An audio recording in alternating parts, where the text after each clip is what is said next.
রাত পোহালে ঈদ উল আজহা, বৃষ্টি শঙ্কা নিয়ে প্রধান জামাতের জন্য প্রস্তুত জাতীয় ঈদগাহ। দেশবাসীকে ত্যাগের মহিমায় উদ্ভাসিত হওয়ার আহ্বান প্রধানমন্ত্রীর। রাত বাড়ার সঙ্গে সঙ্গে রাজধানীর পশুর হাটে ব্যাপারীদের হতাশা। গরু বিক্রি না করেই ফিরছেন অনেকে। বেচা হয়নি 1/3, প্রত্যাশার কম দামে পেয়ে খুশি ক্রেতা। ঈদের দিন 8 থেকে 10 ঘন্টার মধ্যে রাজধানীকে বর্জ্যমুক্ত করার লক্ষ্য 2 সিটির। কাজ করবে 31,000 পরিচ্ছন্ন কর্মী। জনপ্রতি সরাতে হবে প্রায় 1 টন বর্জ্য। রাজধানীর আবদিন হাসপাতালে 6 শিশু মৃত্যুর ঘটনায় রমনা থানায় মামলা। মানা হয়নি বিল্ডিং কোড, বেরিয়ে আসছে বিস্ফোরক তথ্য। যত্রতত্র লাইসেন্স দেয় কাল, বলছেন বিশেষজ্ঞ। এবং সীমান্তে পুশ ইন চেষ্টা নেককারজনক। ভারতের গোপন কোনো এজেন্ডা আছে কিনা সন্দেহ রিজভির। বিজিবিকে আরও সতর্ক হওয়ার আহ্বান।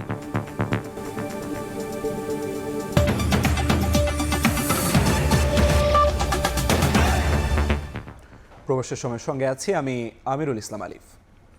রাত পোহালেই ঈদ, বৃষ্টির শঙ্কা নিয়ে সকাল 7:30টায় ঈদ উল আজহার প্রধান জামাত অনুষ্ঠিত হবে জাতীয় ঈদগাহে। এতে অংশ নেবেন রাষ্ট্রপতি ও প্রধানমন্ত্রী। ডিএমপি কমিশনার বলেন, 4 স্তরের সুদৃঢ় নিরাপত্তা বলয় তৈরি করা হয়েছে। দ্রুত বর্জ্য অপসারণে সিটি কর্পোরেশন সব ধরনের প্রস্তুতি রেখেছে বলে জানান দক্ষিণের প্রশাসক। বৃহস্পতিবার পবিত্র ঈদ উল আজহা। টানা কয়েকদিনের বৃষ্টিতে জাতীয় ঈদগাহের মাঠও ভেজা। বৈরী আবহাওয়ার কথা মাথায় রেখেই ঈদ উল আজহার প্রধান জামাতের জন্য পুরোপুরি প্রস্তুত করা হয়েছে জাতীয় ঈদগাহ। এতে অংশ নেবেন রাষ্ট্রপতি ও প্রধানমন্ত্রী সহ দেশের বিশিষ্টজনেরা। নারীদের জন্য রাখা হয়েছে আলাদা নামাজের ব্যবস্থা। ঈদের জামাত অনুষ্ঠিত হবে সকাল 7:30 ঈদগাহ ময়দানে সকল প্রস্তুতি সম্পন্ন হয়েছে। পুরুষ এবং মহিলা সহ মুসল্লিদের বসার ব্যবস্থা করা হয়েছে। প্রধান এই জামাতকে কেন্দ্র করে সর্বোচ্চ নিরাপত্তা বলয় গড়ে তুলেছে ঢাকা মেট্রোপলিটন পুলিশ। মাঠের চারপাশ ও প্রবেশ দ্বারগুলোতে 4 থেকে 6 স্তরের নিচ্ছিদ্র নিরাপত্তা ব্যবস্থা নেওয়া হয়েছে। ঈদগাহ ময়দান ও আশেপাশের এলাকা এসবির সুইপিং টিম এবং সিটিটিসির ডগ স্কোয়াড দ্বারা সুইপিং করা হচ্ছে এবং সুইপিং করা আরও হবে। পুরো ঈদগাহ এলাকা ও আশেপাশের গুরুত্বপূর্ণ স্থান সিসিটিভি ক্যামেরার আওতায় আনা হয়েছে এবং ডিএমপির অস্থায়ী কন্ট্রোল রুম থেকে সার্বক্ষণিক মনিটরিং করা হবে। এদিকে ঢাকা শহরকে দ্রুত পরিচ্ছন্ন করতে বিশেষ রোডম্যাপ হাতে নিয়েছে সিটি কর্পোরেশন। একই সঙ্গে ঝড় বৃষ্টির মতো বৈরী আবহাওয়া থাকলে বিকল্প ব্যবস্থা রাখা হয়েছে বলেও জানান দক্ষিণ সিটির প্রশাসক। বৃষ্টি হলেও আমরা এখানে নামাজ পড়াতে পারবো, কাজে এখানে কোনো অসুবিধা হবে না। একেবারে যদি দুর্বিপাক হয়ে যায়, যে ঝড় ঝঞ্ঝা, এখানে পানি থেকে সয়লাভ হয়ে গেছে, ওই অবস্থা যদি হয় তখন বিকল্প আমরা কালকে সকালবেলা সেটা ঘোষণা করব। কোরবানির বর্জ্য ব্যবস্থাপনায় নগরবাসীকে 1 লাখের বেশি চটের ব্যাগ দেওয়া হয়েছে বলেও জানান প্রশাসক। সানবীর রূপল, সময় সংবাদ, ঢাকা। দেশবাসীকে ঈদ উল আজহার শুভেচ্ছা জানিয়েছেন প্রধানমন্ত্রী তারেক রহমান। বুধবার এক ভিডিও বার্তায় সরকার প্রধান বলেন, কোরবানি শুধু পশু জবাই নয়, বরং লোভ লালসা, হিংসা বিদ্বেষ আর মনের পশুত্বকে পরাভূত করার দীক্ষা গ্রহণের মধ্যেই নিহত। পশু কোরবানি দিতে না পারা মানুষের পাশে সামর্থ্যবানদের আনন্দ ভাগাভাগির আহ্বান জানান তারেক রহমান। কোরবানি শুধু পশু জবাই নয়, বরং লোভ লালসা, হিংসা বিদ্বেষ আর মনের পশুত্বকে পরাভূত করার দীক্ষা গ্রহণের মধ্যেই নিহিত রয়েছে কোরবানির মাহাত্ম্য ও তাৎপর্য। আপনাদের প্রতি আমার বিনীত আহ্বান, কোরবানির চামড়া যথাযথ প্রক্রিয়ায় সংরক্ষণ করুন।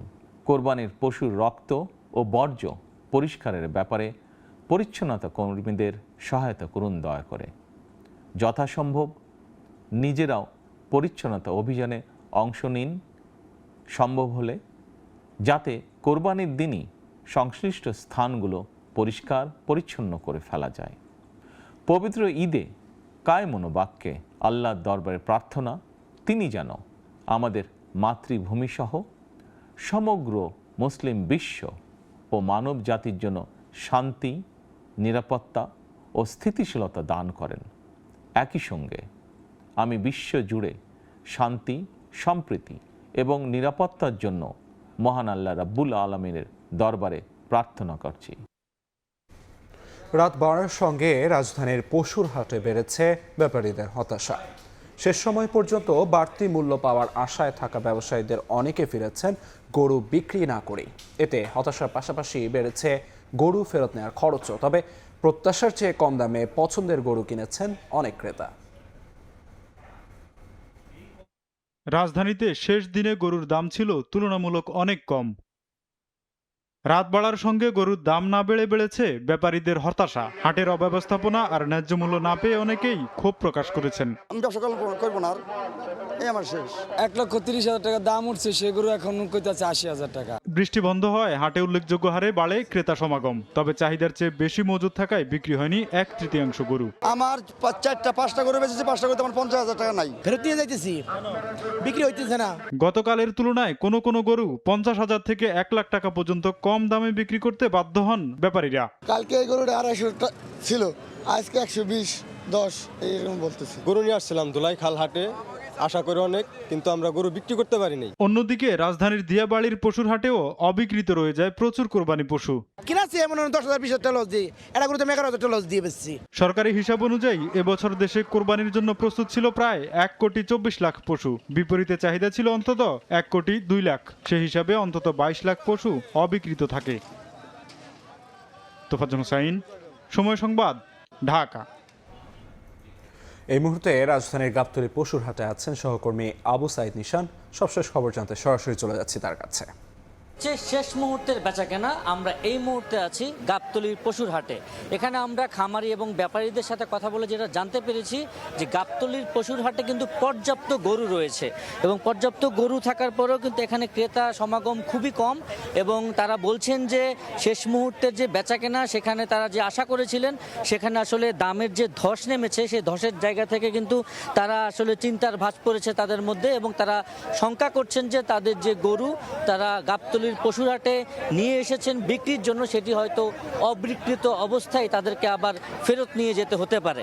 এবং সেই জায়গা থেকে আমরা এখানে যে দামের যে ধসের কথা আমরা জানতে পেরেছিলাম, সেখানে আমরা বিক্রেতাদের সাথে কথা বলে যেটা জানতে পেরেছিলাম যে তারা বলছেন যে গরুর দাম আসলে 1,20,000 ছিল, সেটি এখন 60-70 হাজারেও ক্রেতারা কিনছেন না এবং সেই দামটা কিন্তু আসলে এই পর্যায়ে নেমে গিয়েছে। প্রায় 50 থেকে 40 হাজার টাকা পর্যন্ত কিন্তু গাবতলীর পশুর হাটের যে পশুর দাম সেটি কিন্তু নেমে আসার পরেও কিন্তু ক্রেতাদের পাওয়া যাচ্ছে না। মূলত এটার বড় একটি কারণ হিসাবে তারা বলছেন যে বৈরী আবহাওয়ার কারণে যে বৃষ্টি হয়েছে এবং যে পুরো গাবতলীর পশুর হাটে কিন্তু এখনও কর্দমাক্ত অবস্থায় আছে এবং সেই জায়গা থেকে কিন্তু ক্রেতাদের আগমন খুব একটা দেখা যায়নি।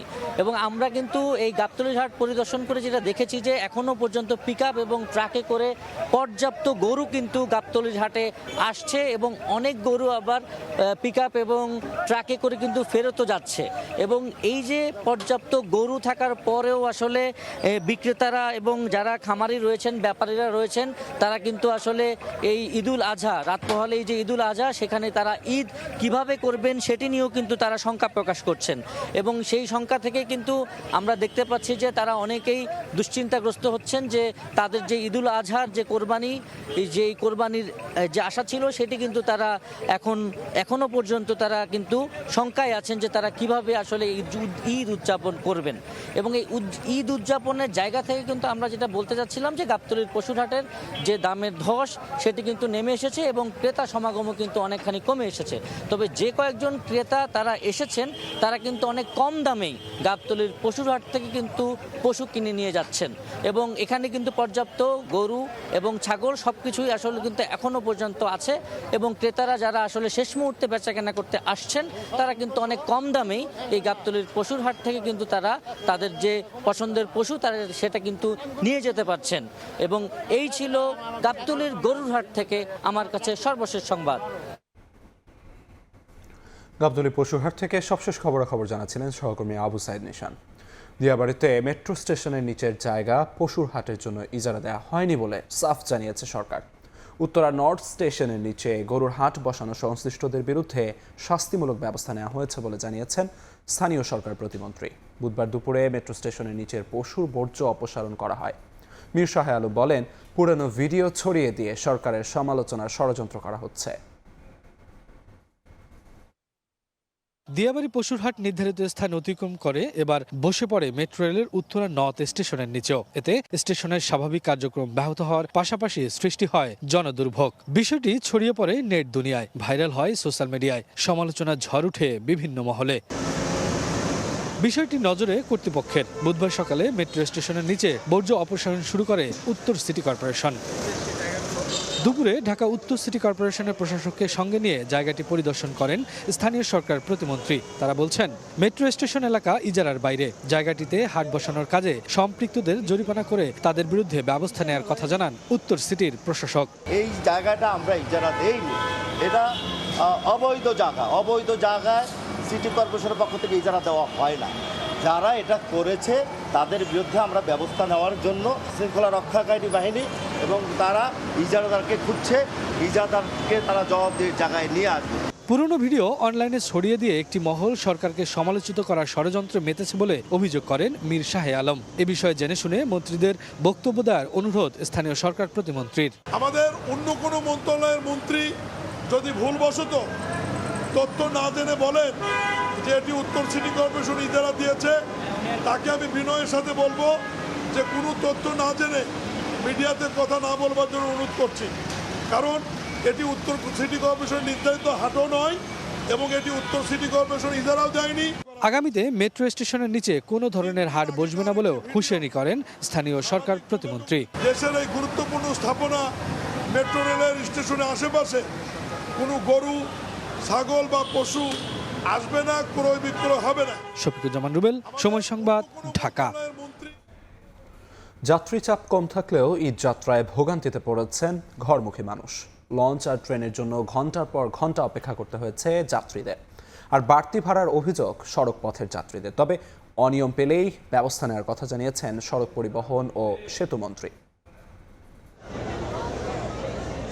কাল ঈদ, আজও লঞ্চ, বাস ও ট্রেনে রাজধানী ছাড়ছে নগরবাসী। গত দুদিনের তুলনায় নৌপথে যাত্রীচাপ কম থাকলেও ভোগান্তি ছিল সদরঘাট লঞ্চ টার্মিনালে। 3 থেকে 4 ঘন্টা অপেক্ষার পরও মেলেনি কাঙ্ক্ষিত লঞ্চ। তাই পন্টনগুলোতে বাড়ে ভোলা, মনপুরা ও হাতিয়াগামী যাত্রীদের উৎকণ্ঠা। দুপুর 1টা বাজে এসে এখানে অপেক্ষা করতেছি তাশরিফ এবং ফারহান লঞ্চের জন্য, কিন্তু লঞ্চ এখনো আসার কোনো খোঁজখবর পাচ্ছি না। মানুষকে যে বলতেছে আসতেছে, এই যে মানুষের মনে যে একটা আশা জাগায়, তারপরে যে যখন মানুষ দেখে যে আসতেছে না, এই যে একটা মিথ্যা কথা বলা হলো না। বিআইডব্লিউটিএ বলছে, গতকাল যাত্রীচাপ বেশি হওয়ায় স্পেশাল সার্ভিস দিয়ে ফিরতে গিয়ে কিছু লঞ্চ বিলম্ব করেছে। দেরি হলেও সব গন্তব্যের লঞ্চ ছাড়বে বলে আশ্বাস তাদের। হাতিয়া বেতু আমাদের বেকোচিন পার হইতে হয়, এটা স্পেশাল কতগুলি রোডের লঞ্চ ছাড়া, কয়েকটা লঞ্চ ছাড়া অন্য কোনো লঞ্চ যাইতে পারে না। সুতরাং এটি হাতিয়ার থেকে যাত্রী নামাই দিয়ে আসতে যত দেরি হয়েছে এইটুকুই দেরি, আর কিছু না।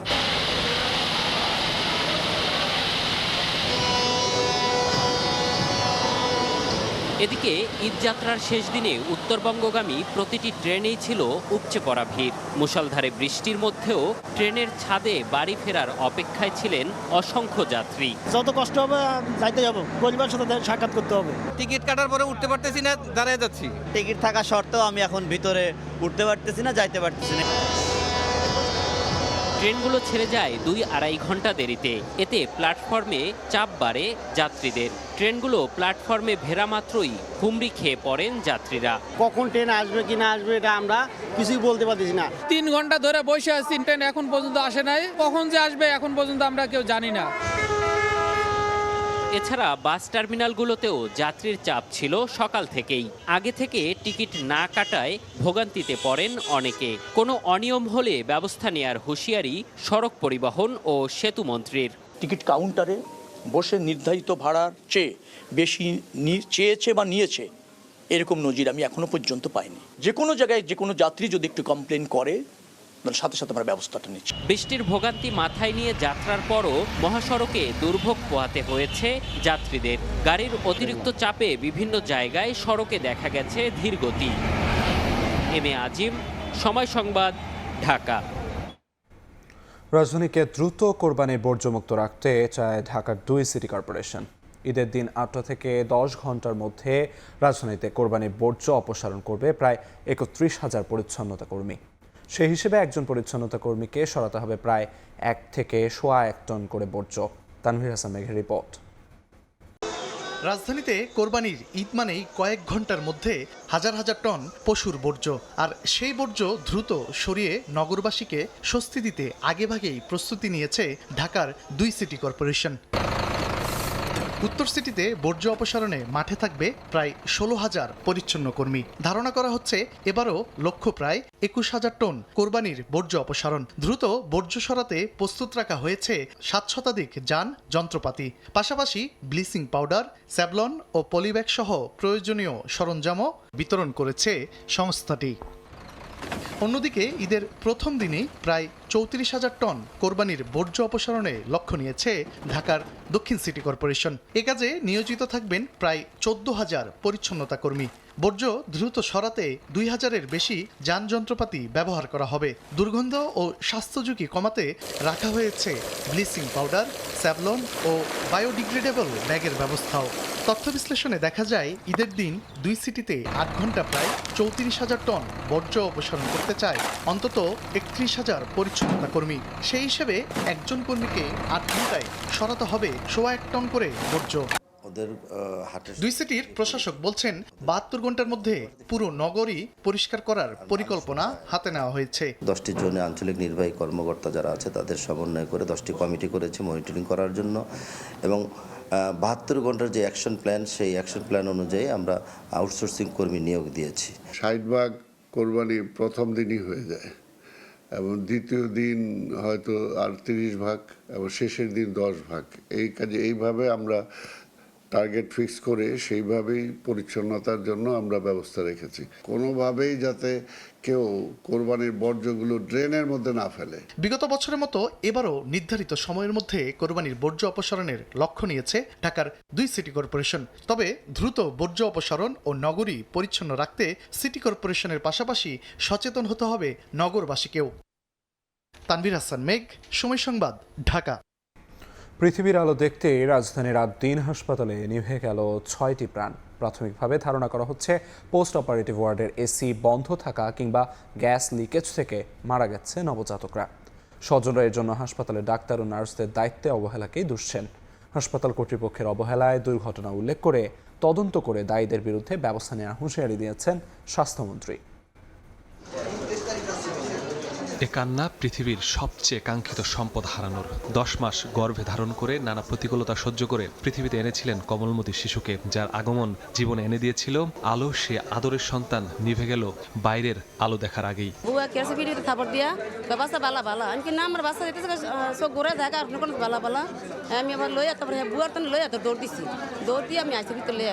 মগবাজারের আদ্দিন হাসপাতালের পোস্ট অপারেটিভ ওয়ার্ডে ভর্তি ছিল 11 শিশু। বুধবার মধ্যরাতে হঠাৎ অসুস্থ হয়ে পড়ে 2 শিশু। তাদের নিতে বলা হয় এনআইসিইউতে। আস্তে আস্তে সংখ্যা বাড়তে থাকে, মারা যায় 6 জন। ভুক্তভোগীদের অভিযোগ, হাসপাতালের ডাক্তার ও নার্সদের অবহেলায় ঝরেছে 6টি নিষ্পাপ প্রাণ।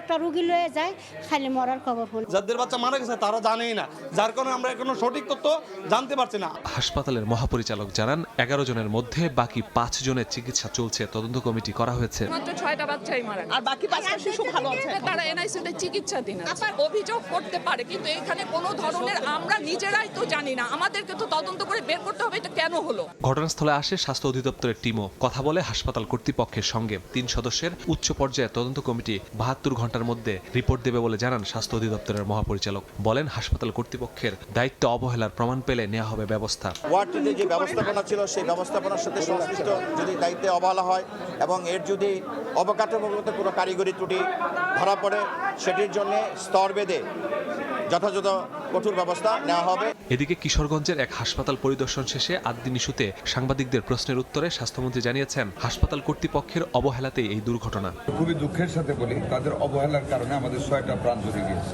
যা প্রয়োজন, যতটুকু শাস্তির দরকার সেটা আমরা ব্যবস্থা করবো। এটা থেকে অন্যান্য জায়গায় আমরা মেসেজ করব। ডিএমপির সিটিডিসি বিভাগ ও সিআইডি ক্রাইমস ইউনিট ঘটনাস্থল থেকে আলামত সংগ্রহ করেছে। এ সময় ডিএমপি কমিশনার জানান, এসি 1 ঘন্টা বন্ধ থাকায় দুর্ঘটনা ঘটে থাকতে পারে বলে প্রাথমিকভাবে ধারণা করা হচ্ছে। সিআইডি টিম তাদের বিশেষজ্ঞ পরীক্ষা নিরীক্ষা করছে, তাদের এক্সপার্টরা এসছে, আর আমরা এখানে যারা দায়িত্বরত ছিল সবাইকে জিজ্ঞাসাবাদ করছি। তো আমাদের তদন্ত চলছে। এমন মর্মান্তিক ঘটনার পর শোকে ছায়া নেমেছে পুরো হাসপাতালে। কয়েক ঘন্টার ব্যবধানে ঝরে গেল ৬টি কমলমতি প্রাণ। পৃথিবীর আলো দেখার আগেই নিভে গেল তারা। এমন মর্মান্তিক ঘটনায় যারা জড়িত তাদের দৃষ্টান্তমূলক শাস্তির দাবি ভুক্তভোগীদের, যাতে ভবিষ্যতে কারো মায়ের কোল এভাবে খালি না হয়। মাসুদুর রহমান, সময় সংবাদ, ঢাকা। মগবাজারের আদ্দিন হাসপাতালে ৬ নবজাতকের অস্বাভাবিক মৃত্যুতে আবারও বড় সড় প্রশ্নের মুখে দেশের স্বাস্থ্যসেবার মান আর ভবনের নিরাপত্তা। এই অবহেলা আর অব্যবস্থাপনার দায় কার তা নিয়ে এখন কাঠগড়ায় হাসপাতাল কর্তৃপক্ষ।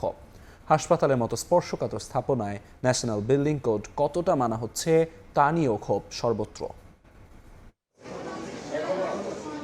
রাজধানীর মগবাজারের আদ্দিন হাসপাতাল, যেখানে প্রতিদিন অসংখ্য রোগী আসেন চিকিৎসা সেবা নিতে। মানুষ যেখানে জীবন রক্ষার তাগিদে ছোটেন, সেখানেই এবার লাশ হলো ৬ নবজাতক। মৃত্যুর সংবাদ ছড়িয়ে পড়ার পর বুধবার সারাদিন সরগরম থাকে সামাজিক যোগাযোগ মাধ্যম। এক ঝাঁক শিশুর এই অকাল মৃত্যুর ঘটনায় শোকাহত বিএনপির স্বাস্থ্য বিষয়ক সম্পাদক জানালেন, তদন্তে বেরিয়ে আসবে সত্য। ৩ সদস্যের একটি উচ্চপদস্থ একটি টিম তারা গঠন করেছেন এবং তদন্তটি যেন সুষ্ঠুভাবে হয়, প্রভাব ফেলতে পারে এই ধরনের কোনো কাউকে, বিশেষ করে হাসপাতালের কাউকে যেন সেখানে ইনক্লুড করা না হয়। বিকেলে হাসপাতালে আসেন শীতাতপ নিয়ন্ত্রণ যন্ত্র এবং ভবনের নিরাপত্তা ব্যবস্থা নিয়ে কাজ করা কয়েকজন বিশেষজ্ঞ। পর্যবেক্ষণ শেষে বেরিয়ে আসে হাসপাতাল কর্তৃপক্ষের বিল্ডিং কোড না মানার মতো বিস্ফোরক তথ্য। আউটডোর ইউনিটটা পরীক্ষা করলেই হবে, সেই পরীক্ষা করলে বোঝা যাবে যে যদি ওখান থেকে গ্যাস লিকেজ হয়ে যায় তাহলে কোনো প্রেশার থাকবে না। খুব তথ্য নিয়েই বলছি, আমাদের যে ন্যাশনাল বিল্ডিং কোড আছে, হসপিটালের ক্লিন স্পেসের জন্য কোনো স্প্লিট কিংবা কোনো ভেয়ারের কোনো প্যাকেজ অথবা উইন্ডো টাইপ এসি ব্যবহার নিষিদ্ধ। এরপর থেকেই আলোচনা ওঠে কেমন থাকা উচিত হাসপাতালে শীতাতপ নিয়ন্ত্রণ ব্যবস্থা। স্বাস্থ্য আন্দোলনের সভাপতি রশিদ ই মাহবুব মনে করেন, স্বাস্থ্য খাতের পঙ্গুত্বের পেছনে যত্রতত্র হাসপাতালের লাইসেন্স দেওয়াই কাল হয়ে দাঁড়িয়েছে। আমাদের দেশে যে হাসপাতাল হয়েছে সে তো বাড়ি ঘর বস্তি, এখানেই হাসপাতাল বানায় ফেলছে এবং এগুলোকে এখন পর্যন্ত স্ট্রিমলাইনে করা যায়নি। একটা হাসপাতাল মিনস হাসপাতাল। DG health must be more efficient to control this source of problem. তারা কি এটা রেজিস্ট্রেশন দিচ্ছে না? তারা কি দেখে নাই যে কোন রুমে কি আছে? শিশুর নিরাপদ জন্ম নিশ্চিত করতে সংশ্লিষ্ট সব পক্ষের ঐকান্তিক ও সমন্বিত চেষ্টাই কেবল এমন অনাকাঙ্ক্ষিত শিশু মৃত্যু রুখতে পারবে বলে মনে করেন তিনি। শাহরিয়ার সৌমিক, সময় সংবাদ, ঢাকা। সীমান্তে ভারতের পুশ-ইন চেষ্টাকে ন্যাক্কারজনক বলে মন্তব্য করেছেন প্রধানমন্ত্রীর উপদেষ্টা রুহুল কবির রিজভী।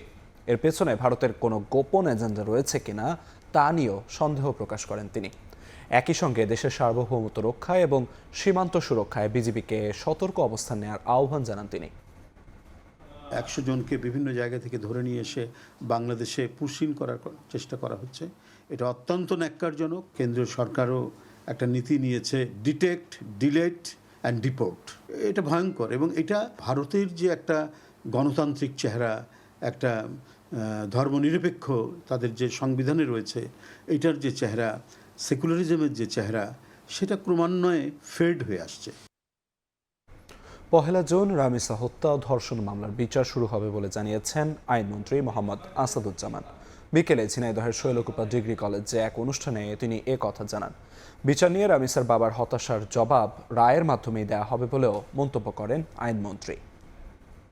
একটি দৃষ্টান্তমূলক বিচার প্রক্রিয়া নিশ্চিত করতে আমরা যে নিরন্তরভাবে পথ চলছি, নিরলসভাবে চলছি, তার অংশ হিসাবে 1 তারিখে 1 জুন যে কোর্ট খুলবে, 1 জুনে রামিসা হত্যা মামলার বিচারের কার্যক্রম শুরু হচ্ছে। রামিসার মতো মাগুরার আসিয়া সহ তাদের মামলার নিষ্পত্তি আমরা দ্রুততম সময়ের মধ্যে করব ইনশাল্লাহ।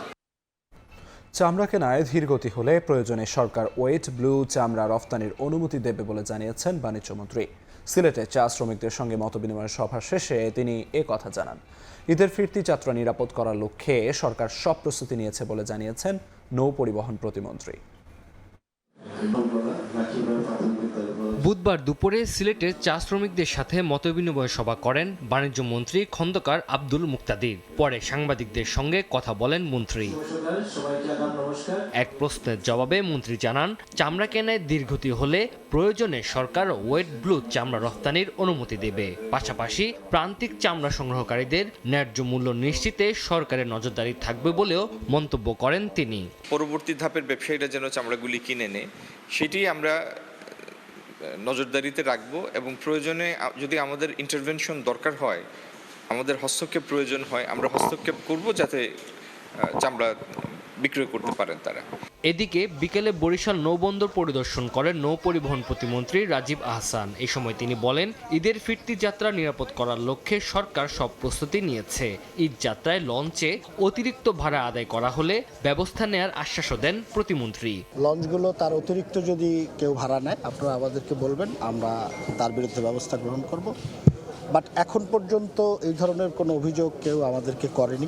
একই দিন বাগেরহাটের মংলায় ঠাকুরানী খাল পরিচ্ছন্ন কার্যক্রমের উদ্বোধন করেন বন, পরিবেশ ও জলবায়ু পরিবর্তন মন্ত্রণালয়ের প্রতিমন্ত্রী ডক্টর শেখ ফরিদুল ইসলাম। শীঘ্রই খালটির সব ধরনের আবর্জনা অপসারণ করে পানি প্রবাহ স্বাভাবিক করার আশ্বাস দেন তিনি। আজকে আমরা শুরু করলাম যে প্রথমত পরিষ্কার পরিচ্ছন্নতার মধ্য দিয়ে, দ্বিতীয়ত যেখানে ব্লক হয়ে গেছে সেগুলো আমরা উপজেলা প্রশাসনকে বলেছি বা আমাদের পৌর প্রশাসনকে বলেছি যে সেটা ওনারা দায়িত্ব নিয়ে আমাদের নেতৃবৃন্দের সহায়তা নিয়ে সেটাকে অপসারণ করা হবে।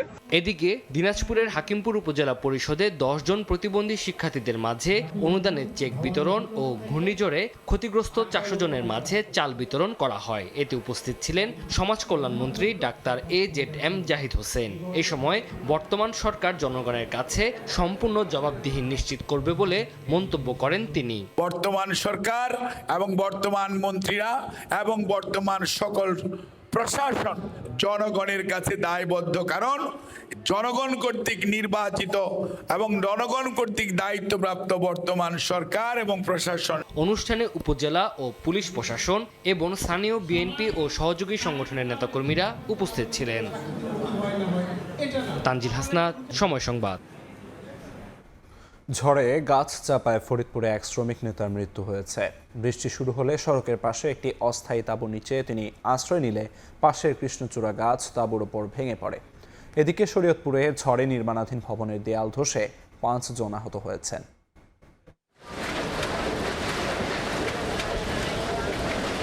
উত্তাল মেঘনা, পানির স্রোতে দুলছে নৌযান, চারপাশে আতঙ্ক।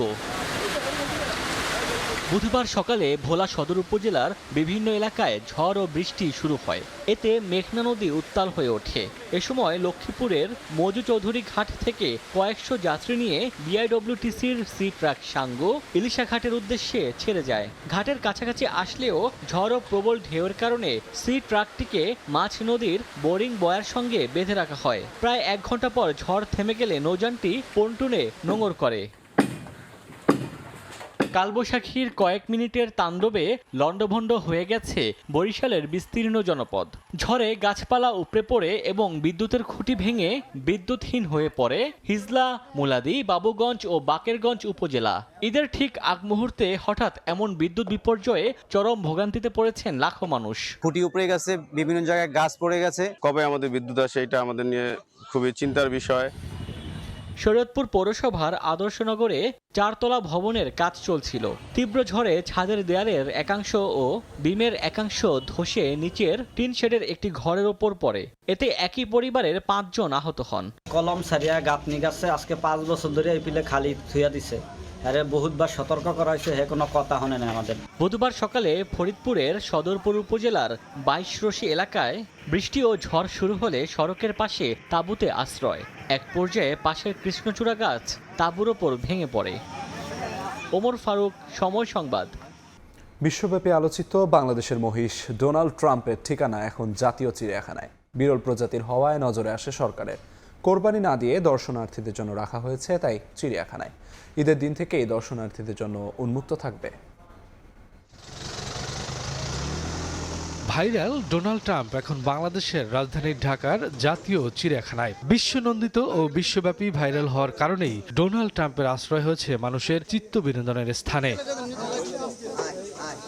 না, এটি মার্কিন প্রেসিডেন্ট ডোনাল্ড ট্রাম্পের কথা বলছি না। এটি মূলত বাংলাদেশের কোরবানির হাটে ভাইরাল অ্যালোবিনা জাতের আলোচিত মহিষ, যেটি পুরো কোরবানির পশুর হাট চলাকালীন আলোচনায় ছিল তার অদ্ভুত আকৃতির মুখমণ্ডল আর মাথার সোনালী চুলের কারণে, যা দেখতে অনেকটাই মার্কিন প্রেসিডেন্টের মতোই। নারায়ণগঞ্জের একটি বাজার থেকে প্রথমে ভাইরাল হয় মহিষটি, পরে নজরে পড়ে বিশ্বের নামকরা প্রভাবশালী আন্তর্জাতিক গণমাধ্যমেও। সরকারের নজর আসার পর মালিকের কাছ থেকে বিরল প্রজাতির এই মহিষ জাতীয় চিড়িয়াখানায় নিয়ে আসে প্রাণী সম্পদ মন্ত্রণালয়। মৎস্য ও প্রাণী সম্পদ প্রতিমন্ত্রী সুলতান সালাউদ্দিন টুকুর তত্ত্বাবধানে গয়াল, মায়াহরিণ আর চিতাবাঘের পাশে শেড নাম্বার 7-এ রাখা হয়। ঈদের দিন থেকেই মহিষটি দেখতে পারবেন দর্শনার্থীরা। এই প্রাণীটা আমাদের পূর্ব বাংলাদেশে এই ধরনের এই জাতের মহিষ আসে নাই, কাজেই এইটা যেহেতু আমরা আমাদের নজরে যখনই পড়েছে তখনই আমরা পদক্ষেপ নিয়েছি। দর্শনার্থীরা যথার্থভাবে যখনই এই চিড়িয়াখানায় তারা প্রবেশ করবে, এইটা একটা নির্দিষ্ট জায়গা থেকে তারা অবশ্যই দেখতে পারবে। চিড়িয়াখানায় স্থান পাওয়ায় খুশি মহিষটি যারা লালন পালন করেছেন তারাও। কলিজা ফাইটে গেছিল যখন ওরা নিয়ে আইছিল, আমরা সবাইকে দোয়া করেছিলাম যে থাকুক এই জায়গায় থাকুক, কিন্তু কোনো কায়দায় এনে বিক্রি গেছে না, কি করবো কোন যাক, যে কোনো কায়দা আর কি থেকে গেছে, তো খুশি আমরা। আলোচিত মহিষটির ওজন 700 কেজি। দেখতে অদ্ভুত হলেও মোটেও শান্ত নয়, তাই দর্শনার্থীদের দূর থেকে দেখার পরামর্শ কর্তৃপক্ষের। শফিকুজ্জামান রুবেল, সময় সংবাদ, ঢাকা। ভারতের হিমাচল প্রদেশ ও উত্তরাখণ্ডে ভয়াবহ দাবানল ছড়িয়ে পড়েছে। মঙ্গলবার স্থানীয় সময় রাত থেকে শুরু হওয়া এই আগুনে পুড়ে গেছে বিশাল বনাঞ্চল। হিমাচলের সোলা, কানসৌলি ও সিমলা এবং উত্তরাখণ্ডের নৈনিতালে আগুন ভয়াবহ রূপ ধারণ করে। পরিস্থিতি নিয়ন্ত্রণে ভারতীয় বিমান বাহিনীর হেলিকপ্টার দিয়ে পানি ছিটানো হয়। মার্চ থেকে জুন মাস পর্যন্ত তীব্র গরমের কারণে দেশটিতে প্রায়ই এমন বনাঞ্চলে আগুনের ঘটনা ঘটে। গ্রীষ্মকালে তাপমাত্রা বৃদ্ধির সঙ্গে সঙ্গে ভারতের পাহাড়ি এলাকাগুলোতে বনাঞ্চলে আগুনের ঘটনা সাধারণ বিষয় হয়ে দাঁড়িয়েছে বলে জানায় স্থানীয় সংবাদ মাধ্যম।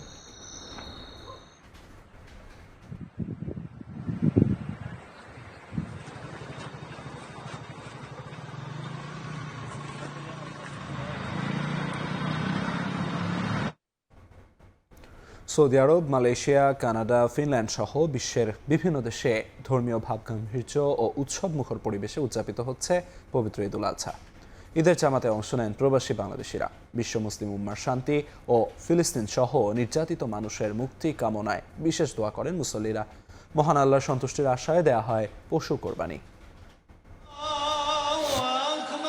মক্কা ও মদিনা সহ সৌদি আরব জুড়ে ধর্মীয় মর্যাদায় উদযাপিত হচ্ছে পবিত্র ঈদুল আজহা। মসজিদুল হারাম ও মসজিদে নববীতে লাখো মুসল্লির অংশগ্রহণে অনুষ্ঠিত হয় ঈদের জামাত। নামাজ শেষে বিশ্ব মুসলিম উম্মাহর শান্তি ও কল্যাণ কামনায় বিশেষ মোনাজাত করা হয়। সংযুক্ত আরব আমিরাতের আবুধাবি, দুবাই ও শারজা সহ বিভিন্ন অঞ্চলের কেন্দ্রীয় ঈদগাহ ও মসজিদগুলোতে ছিল মুসল্লিদের ভিড়। স্থানীয়দের পাশাপাশি বাংলাদেশ সহ অন্যান্য দেশের প্রবাসীরাও ঈদের জামাতে অংশ নেন। পাকিস্তানেও ধর্মীয় ভাবগাম্ভীর্য ও উৎসবমুখর পরিবেশে ঈদুল আজহা উদযাপন করছেন ধর্মপ্রাণ মুসলমানরা। ভারত নিয়ন্ত্রিত কাশ্মীরের বিভিন্ন মসজিদ, দরগাহ ও মুঘল গার্ডেনে একত্রিত হয়ে ঈদের নামাজ আদায় করেছেন মুসল্লিরা। মালয়েশিয়ায় প্রবাস জীবনের ব্যস্ততা ভুলে ঈদের আনন্দে মেতে ওঠেন বাংলাদেশিরা। রাজধানী কুয়ালালামপুর সহ বিভিন্ন শহরের মসজিদ ও কমিউনিটি সেন্টারে অনুষ্ঠিত হয় ঈদের জামাত। ইউরোপের সবচেয়ে বড় ঈদের জামাত হয় পর্তুগালের লিসবনে। বাংলাদেশিদের আয়োজনে অনুষ্ঠিত ঈদ জামাতে অংশ নেন কয়েক হাজার মুসল্লি। জার্মানির রাজধানী বার্লিন সহ বিভিন্ন স্থানে প্রবাসী অধ্যুষিত ও তার্কিস মসজিদগুলোতে দুটো করে ঈদের জামাত হয়। ইতালির রাজধানী রোম সহ দেশটির বিভিন্ন অঞ্চলে 50টিরও বেশি স্থানে খোলা মাঠে ঈদের জামাত অনুষ্ঠিত হয়। আয়ারল্যান্ডেও আল্লাহর নৈকট্য লাভের আশায় ঈদের জামাতে অংশ নেন অনেকে। ফ্রান্সের প্যারিসে প্রধান মসজিদের পাশাপাশি বাংলাদেশি অধ্যুষিত এলাকায় একাধিক ঈদ জামাত অনুষ্ঠিত হয়। ফিনল্যান্ডের রাজধানী হেলসিঙ্কিতে বাংলাদেশ কমিউনিটির আয়োজনে 3টি ইনডোর স্টেডিয়ামে উদযাপিত হয়েছে ঈদুল আজহার জামাত। সবচেয়ে বড় জামাত হয়েছে এসপো মুসলিম সেন্টারের আয়োজনে। দেশের মতো করেই খোলা মাঠে ঈদগাহের আদলে ঈদুল আজহার নামাজ আদায় করেছে কানাডার টরন্টোর বাংলাদেশি কমিউনিটি। শহরের বাংলা টাউন হিসেবে পরিচিত ডেনফোর্থ এলাকায় ডেন্টোনিয়া পার্কে সকাল 10টায় অনুষ্ঠিত হয় ঈদের জামাত। ফারহাদ চৌধুরী, সময় সংবাদ। বিশ্বজুড়ে মুসলিমরা যখন ঈদের আনন্দে পরিবার পরিজনের সঙ্গে সময় কাটান, তখন যুক্তরাজ্যে বসবাসরত হাজারো বাংলাদেশি রেস্টুরেন্ট কর্মীর কাছে ঈদ মানে ব্যস্ত কর্মদিবস। ঈদের দিনেও দীর্ঘ সময় কাজ করতে হওয়ায় পরিবার ও স্বজনদের সঙ্গে আনন্দ ভাগাভাগির সুযোগ থেকে বঞ্চিত হন তারা। তাই অন্তত ঈদের দিনে ছুটি নিশ্চিতের দাবি আরও জোরালো হচ্ছে প্রবাসী বাংলাদেশিদের মধ্যে। লন্ডন থেকে বিস্তারিত জানাচ্ছেন শোয়েব কবির।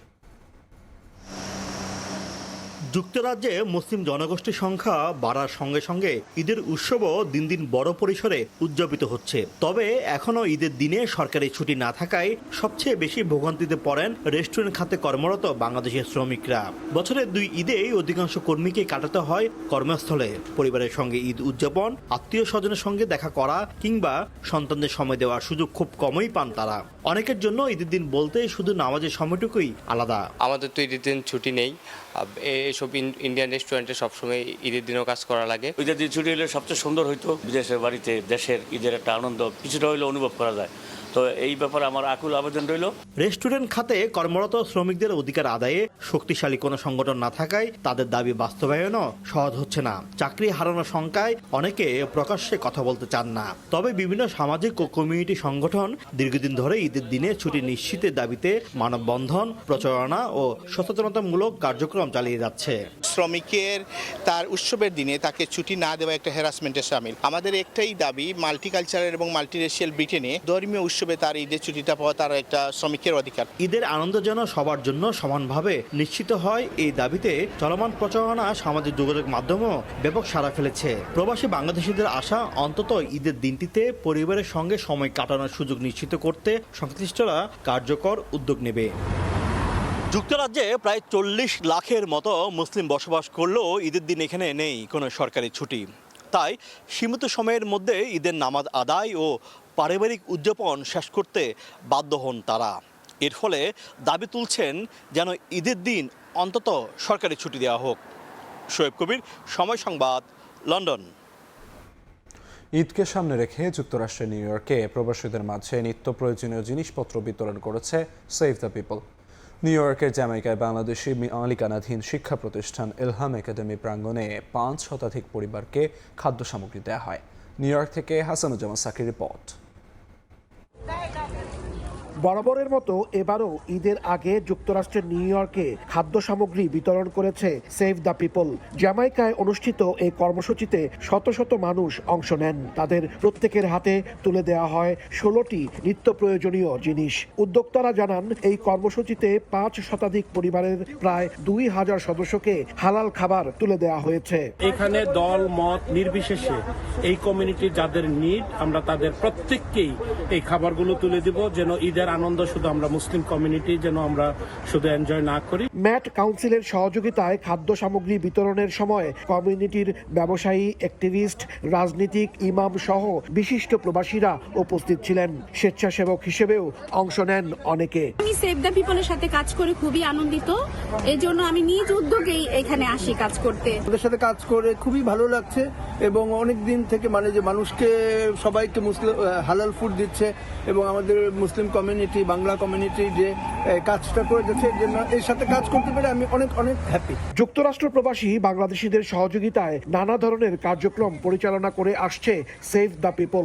বিশেষ করে উৎসব, পার্বণ ও দুর্যোগ বা মানবিক সংকটের সময় সাধারণ মানুষের মাঝে নিত্য প্রয়োজনীয় জিনিসপত্র বিতরণ করে প্রতিষ্ঠানটি। এবার কোরবানি ঈদের আগে হালাল সামগ্রীর এই বিতরণ হাজারো মানুষের উপকারে আসবে, এমনটাই প্রত্যাশা করছেন উদ্যোক্তারা।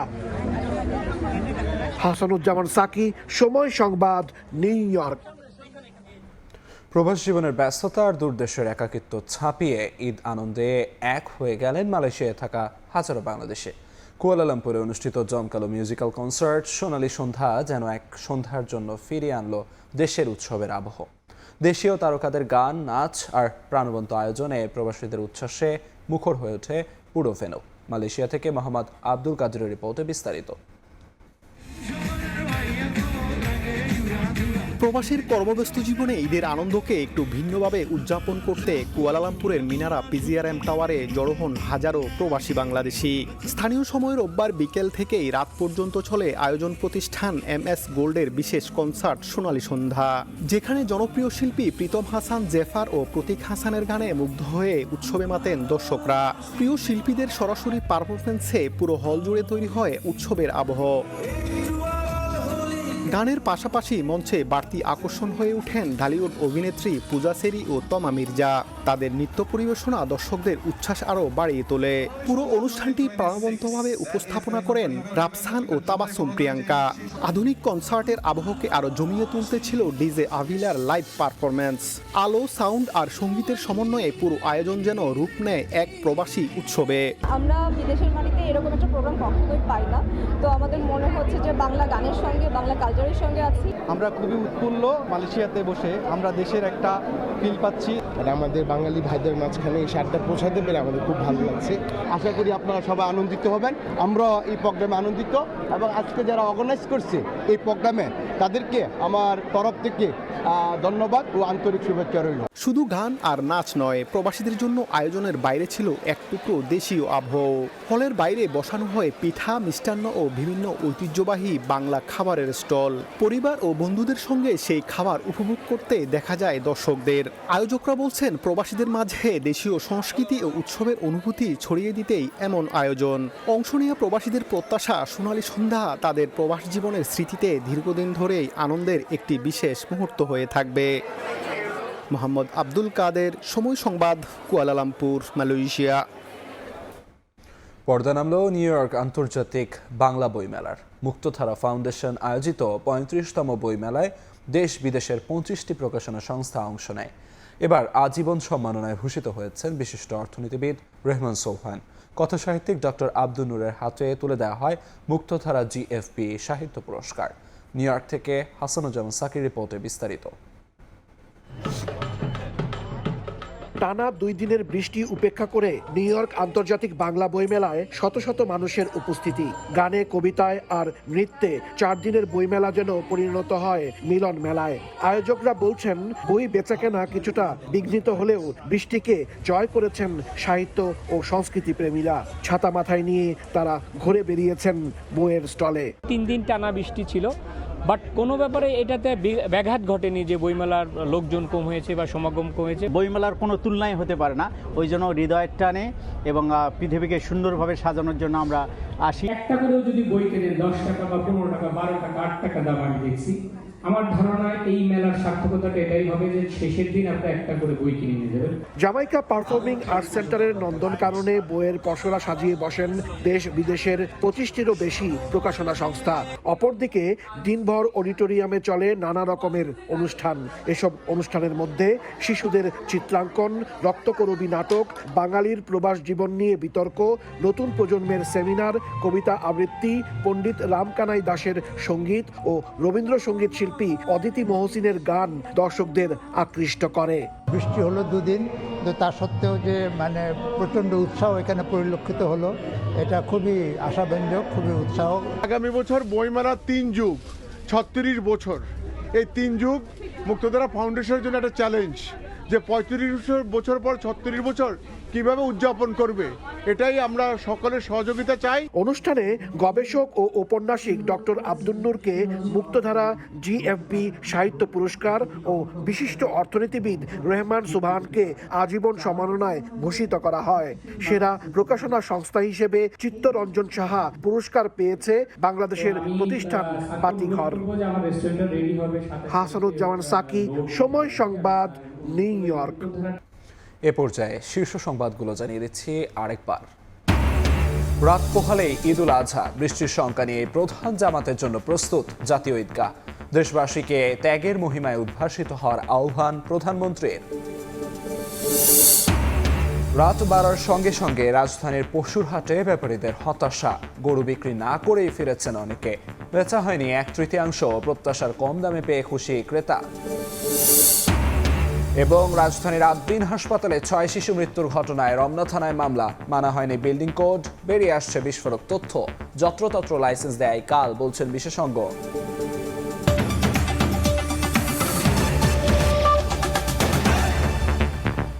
এই ছিল প্রবাসের সময়ে, সঙ্গে থাকুন সময়।